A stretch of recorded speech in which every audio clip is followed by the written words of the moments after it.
Well, our reporter Slindelo Masikane is standing by at the Beitbridge border in Musina. Slee, thank you so much for joining us. There seems to be a repeat of what we saw in December. What's the situation looking like now? Has anything changed over the last 24 hours?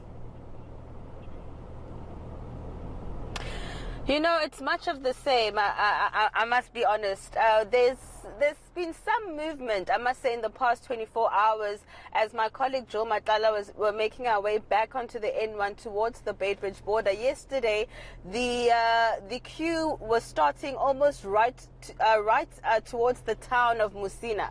But that queue has lessened somewhat, not enough to say that there's been a huge difference, but it seems that there's been some movement overnight in terms of trying to get more trucks over the border. But as you can see in front of you, that the situation remains pretty much the same in terms of the queue moving at a snail's pace, where we have truck drivers just sitting in line, sitting with goods and services, resources that need to make it over the border, millions of rands, if not billions, that's just waiting here for some kind of movement. We know that the issues really stem from the port of entry on the Zimbabwean side. We know that there has been infrastructure upgrades that have been experiencing delays, so the port of entry cannot accommodate the traffic in which it needs to, in terms of the trucks that need to come through.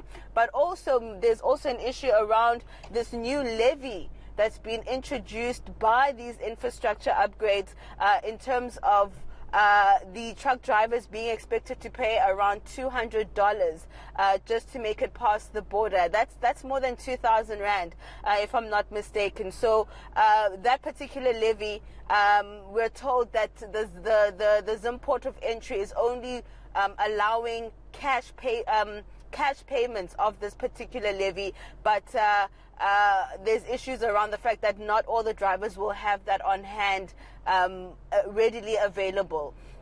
So we did have an opportunity to really speak to the Home Affairs Department in terms of what South Africa can do to try and alleviate this situation, because I mean, you can see on our side of the border that it's a crisis that's really unfolding here. Truck drivers are running out of food, they're running out of water, they don't even have ablution facilities available to them on some parts of the N1. Let's just take a listen to what the Home Affairs Minister had to say. The congestion is caused firstly by the continuing construction on the Zimbabwean side. It looks like their construction has now reached a critical point without them making any arrangement for a parking space. So they don't allow a lot of trucks from South Africa on their side because they've got no parking space where they'll process their trucks.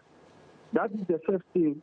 The second thing, which has been there for a long time, but it becomes worse during the end of the year, when lots of goods must pass, is the absence of a fully automated pre-clearance and risk process on the Zimbabwean side. You know, it's also exacerbated by unavailability of clearing agents at night. On the SARS side, the South African Revenue Service, they clear upstream and only require agents for inspection. That's not happening on the Zimbabwean side.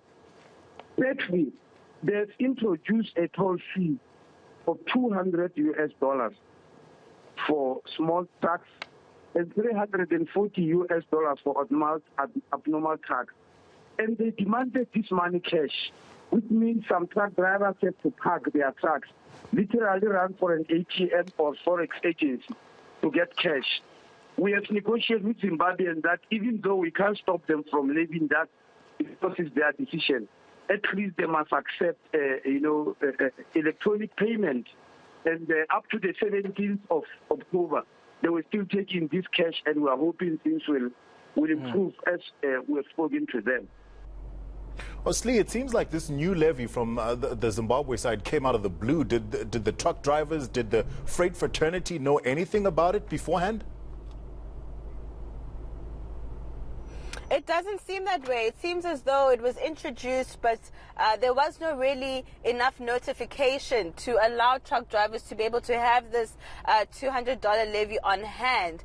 And it's really exacerbating the situation, as we've heard from the minister, that, they are trying to negotiate with the Zimbabwean officials that they need to accept electronic payments, because not everyone is going to have $200 on hand readily available to be able to pay it. And I think for us, what's really quite concerning is the fact that truck drivers are now having to spend days and nights in this queue that you're seeing in front of you. I mean, you have truck drivers who have been here for a week, 5 days, 3 days, and they're all telling you the same thing, that they don't know when they're going to be able to cross the border. But what we do know is that it takes a minimum of 7 days just to get to the front of the queue. So if you're a truck driver who arrived today, you're most likely only going to cross the border next week this time. All right, final question, Slee. I don't have much time, but I just wanted to find out what the health and safety situation is like there. Last year, I think we saw one truck driver passing away while waiting in a queue.